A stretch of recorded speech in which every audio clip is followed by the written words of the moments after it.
When you hear the words ancient army, chances are you picture Roman legions marching in formation, Spartan hoplites locking shields, or perhaps Egyptian chariots racing across desert sands.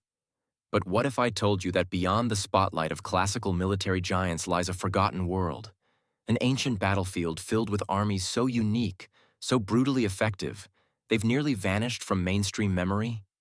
Today, we're pulling back the curtain on the shadow warriors of history, the elite forces, nomadic raiders, and tactical masters who shaped empires, challenged the dominant powers of their time, and left behind legends buried beneath centuries of dust. Welcome to the forgotten armies of the ancient world. Let's begin in the windswept steppes and scorching deserts, where survival demanded mastery of mobility and instinct. The Scythians and Sarmatians, fierce nomadic tribes from the Eurasian steppe, were more than just raiders on horseback. They were the original mounted archers, perfecting the deadly art of firing arrows from galloping horses. Their most infamous tactic? The Parthian shot, turning in the saddle to unleash a lethal barrage while retreating at full speed. Their deception-based warfare confused larger, slower armies, luring them into traps before raining death from afar. These warriors didn't just ride into battle, they vanished into it, only to strike again from unexpected angles. Even more fascinating, Scythian women fought alongside men and were buried with their weapons, possibly inspiring the myth of the Amazons. Their legacy survives not just in battlefield victories, but in the awe and fear they instilled in ancient writers and empires. Now shift east to the terrifying Cataphracts, the ancient equivalent of a tank. These heavily armored cavalry units originated with the Sarmatians and Parthians and later evolved into the elite shock forces of the Sasanian and Byzantine empires. Imagine a wall of steel, man and horse, clad in overlapping lamellar or scale armor, charging at full force with a massive lance called the Contus. At the Battle of Carrhae in 53 BC, Parthian cataphracts, combined with relentless horse archers, annihilated a much larger Roman force, exposing the vulnerabilities of even the world's most disciplined infantry. The Romans were so rattled by the experience, they restructured parts of their military to counter such threats in future Eastern campaigns. While many remember Petra for its rock-cut architecture, few realize the Nabateans who built it were desert warfare masters. These elusive warriors leveraged the harsh landscape to their advantage, controlling access to water in one of the most unforgiving environments on Earth. Using ambushes in narrow canyons and defending from fortified mountain cities, they resisted imperial expansion for centuries. The Roman Empire struggled for decades to break their dominance of vital trade routes. Their guerrilla tactics and intimate knowledge of desert terrain made them almost untouchable, a living embodiment of terrain as weapon. Let's now move from mobile raiders to elite formations that blended culture with combat. The Sacred Band of Thebes was one of the most unique military units in history. Composed of 150 pairs of male lovers, bound by emotional loyalty and trained to fight as one. Far from being a curiosity, this elite force was undefeated for decades and played a key role in defeating the mighty Spartans at the Battle of Leuctra in 371 BC, a seismic event that shifted the balance of power in Greece.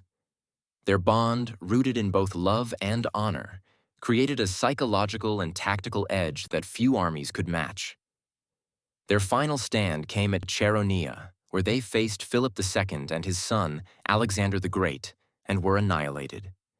Even in death, they became legend, proof that unity, not just numbers, decides the fate of battle. Now travel to the heart of Byzantium, where the Varangian Guard stood as the emperor's most trusted protectors. These warriors weren't born in the empire. They were imported from the brutal north.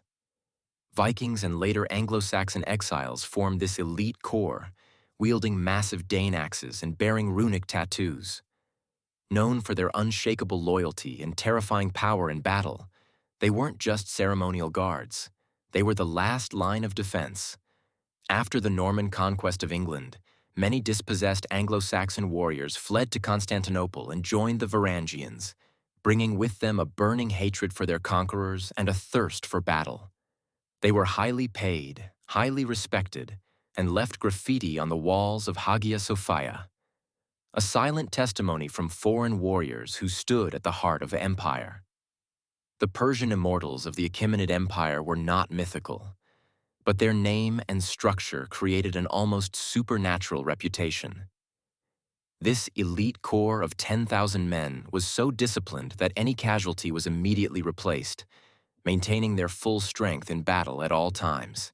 Hence the name Immortals. Their ornate uniforms, scaled armor, and ceremonial spears with gilded counterweights made them not just deadly, but symbolic of Persian imperial might. They served as both royal guard and shock infantry, defending the heart of the empire across generations of conquest. But history's forgotten armies weren't just found in the headlines of empire. They also stood among regional powers whose memory has faded. The Samnites, mountain warriors from central Italy, were Rome's most bitter and relentless early enemies. They specialized in ambushes in rugged terrain, and even handed Rome one of its most humiliating defeats at the Battle of the Caudine Forks.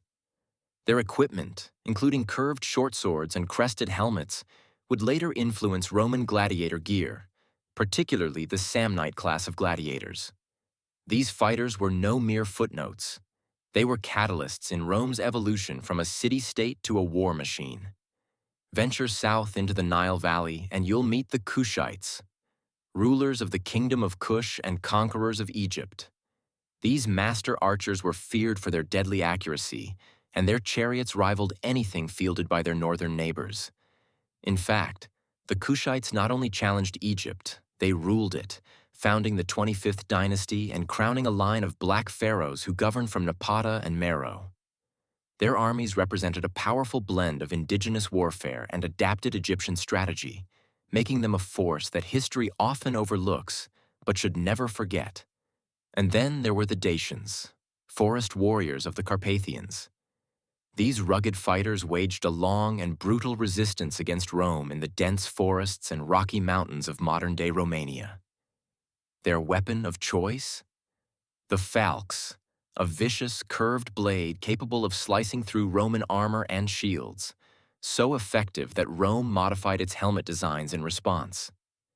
The wars between Rome and Dacia were so momentous that Emperor Trajan immortalized them in a monumental column still standing in the heart of Rome.